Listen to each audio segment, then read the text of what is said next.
Wonderful people, viewers and subscribers, you're welcome back again. When the West and the rest of the world want to paint a picture of Africa, this is what they show the world.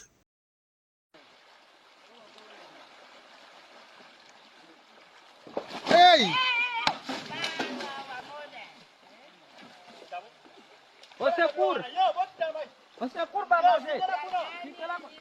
Terrible.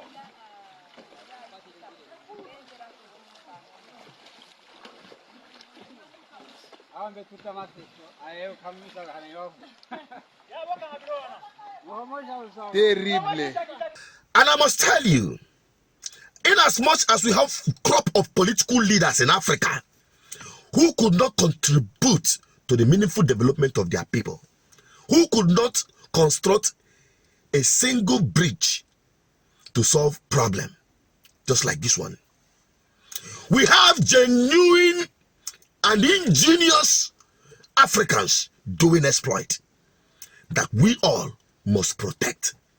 This one is one of a man and a kind every African must rally around to protect. Let's go to Zimbabwe and we see things for ourselves.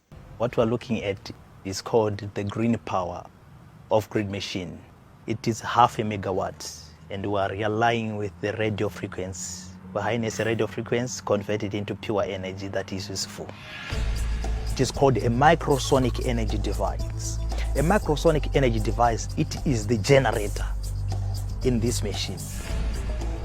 For people who are not familiar with this, 0.5 megawatt, how much will that power in terms of a house or a community or what? We're talking of about 300 standard house homes, yeah, Okay. that you can power with one machine. So there's no oil burning, there's no fires going on or anything, so where's the energy coming from? We're harnessing it straight away from the natural energy that God has just put in the earth, on our earth.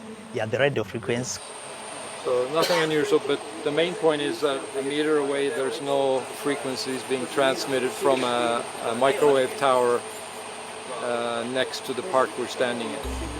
It's a poignant day for us here, and amidst the excitement of seeing this for the first time, a couple of strangers showed up on the site where we were being shown these devices, and Maxwell, the inventor, took us aside as soon as he could and said, these guys are from the government, and I didn't know they were coming. Unfortunately, we're truly concerned about this gentleman, and we're just going to take every precaution that we can to keep ourselves safe, to keep him safe, and to keep this knowledge safe. The microphone we had on Maxwell picked up the conversation that he had with one of the officials. So we quickly got the tape translated and found out that the government official was promising Maxwell a power purchase agreement where the government would pay him for generating energy for the country. It was good corroboration that they believed he had what he claimed. Although Maxwell didn't trust him because the government had already put him in prison in an effort to steal his technology. A brief trip into the future with inventor Maxwell Chikumbutso.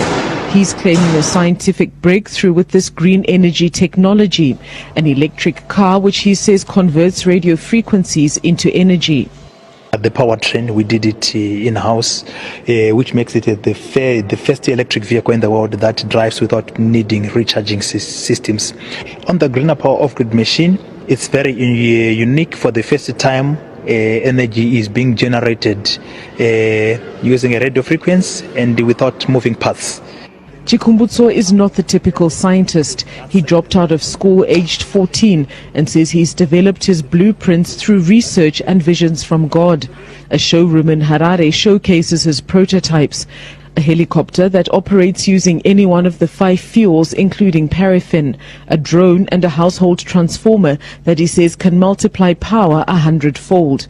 But he says breaking his disruptive technology into the world has not been easy. He's failed to patent his work. That's why we end up finding nuclear scientists, electromagnetic professors, so that they can assist us on the patent process. But as you are aware that in patents, anything that violates the laws of physics is not an industrial applicable solution. They classify it as a perpetual motion device. Luis Kupenala, a South African-based Angolan businessman, has poured millions into the project, but now believes it's time to commercialize. He says the Angolan government and a Brazil private energy player have signed up to buy some of their products, but that other investors don't generally believe anything credible can come out of Africa. We just sell from our skin color.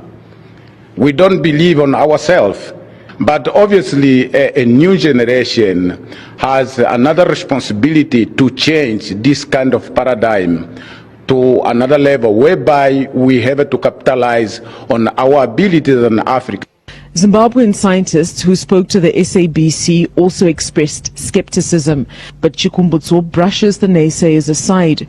He says he's determined to ensure that his God-given gift brings energy to light up the continent and put Zimbabwe on the technological map. Good. What an invention. What an invention. And if we are not careful, we will lose him. It's either the West takes him, or the country where he's coming from will destroy him, just like he have already lamented, and you heard from the video. They either take him, exploit him, take him over, and use him to do exploit in the West, while Africa continues to depreciate. God blessed us with everything, even our air, everything is just an asset. Yet Africans are living in darkness. It is not like we don't have the blessings, the intellectual properties, the mineral resources, and the rest of them. Why we are backward is because we have a bunch of political leaders who are so self-centered and are stooges of the West to amass primitive wealth they don't need against the development of their own people. We must rally around to protect this guy, else the West will steal him, just like they have always done. Share this video, follow this man up, and make sure that we protect our own. I can tell you, if care is not taken, little or nothing will be heard of this man in the nearest future. God forbid. But you have to start. Share this video. We have many like him in Africa. All we need is good governance across Africa. And GGM is determined on this mission. Be part of GGM. Identify with us. Speak the truth without fear. And if you can't, bring it forward. We will speak it. That is my commitment. Identify with what we're doing. Start spreading this message. And together, Africa will rise again. Bye-bye for now.